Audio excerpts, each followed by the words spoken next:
Hi everybody, Matt here. We're at the 2009 SEMA show, standing out front the big fancy North Hall. Who I have with me today is Adam Geek, the owner of HXC Performance, and he's a car builder here, up and coming, and he's doing some very nice work. Adam, how'd you get involved in this? Well, I mean, this project in general, which is clearly to Mopar people a CUDA recreation. In 2005, the first time I saw spy pictures of the Challenger concept, immediately when I saw it, I thought CUDA.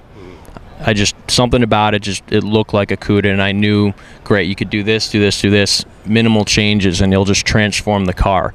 So basically from there, a year went by, just in my brain, how am I going to do this? I mean, I wasn't involved in this stuff, and I knew I wanted to get into the industry, and I had been struggling because what was my identity going to be? And I didn't want to be a guy that just took a car and put a turbo kit on it and put wheels on it and said, look at my custom car. I wanted some like actual brand recognition. So I thought the CUDA was great. You know, I didn't see a ton of people doing it, which still there's only one other company doing it. So basically from there, I hired a rendering guy. His name's Tavis Highlander, great kid. He actually works with Steve Strope, Pure Vision Design, does a lot of work with them in Hot Rod Magazine, I believe. And called him up and said, hey, take a look at some of these concept pictures, and I know what I want. I want a 71 style front grille. I want to do a shaker hood. I want to change the taillights. I want to do some fender louvers. And he said, great, no problem. About a couple weeks later, sent me something. We made some tweaks. From there, just went on the forums and said, hey, look at me, who was nobody, you know. But you never want to tell anybody you're nobody, but you go on there and just show people, and people were getting excited. And you know, I really use that as motivation to be like, man, how do I do this? How do I take it to the next step? So summer 2007, I'm like, you know, I got to get out to SEMA. It seems like something I should do. I really didn't know what I was doing, but I knew I wanted to work with big companies and get some sponsored parts, but not so much for just free parts, but to actually build relationships where hopefully, like I was saying, the brand identity, we can build that together type of a thing. I mean, big dreams for a young kid, but still, you got to do it. So came out to SEMA, walked up to all the names I wanted to use, KW, BBS, Brembo, Pirelli, and just basically showed them this rendering, gave whoever I could find some quick spiel. They basically said, you know what, you should call this guy, you should contact this guy. And with KW, that was Marcel Horn initially. He loved it, turned me on to George Jordas, and you know, we got some suspension. And same thing pretty much happened with Pirelli. Rafael Navarro has been a great guy.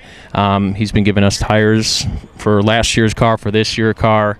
BBS, Craig Donnelly, great guy also. They supply these brand new BBS CHR wheels. They're debuting their 20-inch front and rear. Their first application really that they've done on an American kind of muscle car, because you know, BBS doesn't really do the whole American market. And that's it. You know, came back home, tried to, you know, figure out, well, okay, great, I got all these sponsors now, how am I going to pay for it? You know, you can save as much money as you want working a typical job, but please, when you talk about buying a car, doing custom fabrication work, I mean, it's not going to happen. So struggled with that for a while. Got some great just kind of accolades from some people. One of the first guys, Rob Wolf, owner Mopar Collector's Guide, called me up and said, hey, I saw your rendering. You think you could have it done in October? I said, sure. What's in October? He's like, I want you at the Playboy Mansion with us. So they do an annual Mopars at the Playboy Mansion event, Mopar Collector's Guide. And you know, from there we're like, man, this is kind of taking off. This isn't, you know, this could be something. So from there, I mean, it was in the bank credit crunch, all that crap going on, and nobody had money, nobody. So I have two great older brothers that really believed in me and thought this could be cool, and they own their own business and said, you know what, let's not even look for investors, let's keep this in the family.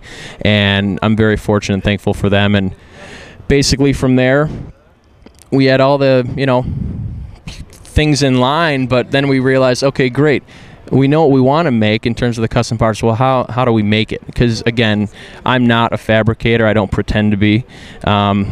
I'm an idea guy, if you will, and I love cars, and I love, you know, being involved in the builds of cars. So we actually hooked up with a guy, Steve Dreyer, owns Autoform Development out of Holland, Michigan. Huge Viper guy. Been developing Viper parts for almost 2 decades. His actual claim to fame, he built the first hardtop for the Gen 1 Viper. And met with him, we really got along. He knew what we wanted to do, and that's it. And just, you know, make the parts and get them going, and showed up at SEMA. Vortex Superchargers, Gil Cormacy was a great guy. They were really great in having us in their booth, and just, you know, it was great. And so that's it. Here we are now with a, you know, brand new car, which actually this year's different. Last year we had a cool car, and, you know, you build prototype parts and that's great, but you realize, okay, how do we sell them? Well, you got to reproduce them. You got to have molds and tools made. And when you realize it's almost more, well, it is more money to get the tools made than to make the one-offs, that's when you say, okay, great. How much further do we want to take this? How much more in debt can this go?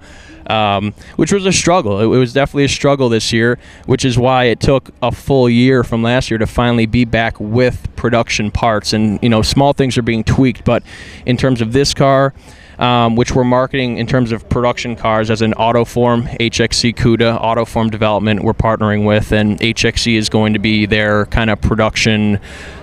It's a simple kit. I mean, it's to go from a $32,000 RT, let's say Challenger, and putting the CUDA stuff on there, painted, installed, maybe $5,000, maybe probably less, to be honest. And that's just right now, and we're not even full swing production stuff. I mean, we're making parts, actually right now we're making parts back in Michigan at Autoform. And that's it. We're just trying to get exposure for it, and things have been great. People have really liked it, and, you know, we're happy, and we got a great relationship with Mopar, and we're going to do some stuff with them in the future. And just really try to push forward the Challenger, and, you know, hope they keep building it as long as they can. Well, great. You know, that's a fantastic story, and it sounds like you've aligned yourself with some really A players in the industry. And man, it's a great car. It looks beautiful. I love the mods that you've done to it. And you know, I wish you all the success in the world. I appreciate you taking the time with us. Awesome. Absolutely. Thank you. Thanks. Hi everybody, I'm here with Jeff from Drop Top Customs, and what we have here is we have a new 09 Dodge Challenger SRT, and obviously, as you can see, it no longer has a roof. What Jeff is doing these days is he's taking these roofs and removing them and building them old school like they used to, and putting a drop top on them. Jeff, what are some of the obstacles that you came across in doing this conversion? Well, one of the obstacles that we had to take care of was these cars have so much power. We really needed to build up our understructure and make sure that these cars could handle the power without compromising the integrity of the car. Gotcha. Now, as far as the dynamics of the car is concerned, how adversely affected was that? The dynamics, that didn't really hurt us much. This car, when you look at it, it wants to be a convertible, and it was a very good build for that. You know, some of our things that we had to do as far as tucking the top down in our package tray and getting it to where the top looked good down, having a nice low top structure when it's folded, as well as making sure that the top looked right in the up position. You don't want to have to apologize for your convertible when you put the top up. So again, that's one of the other things we're very pleased with, is the actual line of the top, car with the top up.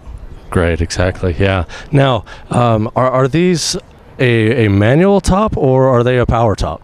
These are all power tops. Okay. Fantastic. Now, any Challenger owner can contact you directly to have this done? Yeah, we can build these for individuals. We also have a few stocking dealers now, but you can contact us at droptopcustoms.com and get in touch with us, and we'll be happy to take the top off of your car. Fantastic, Jeff. Thanks for your time. I appreciate it very much.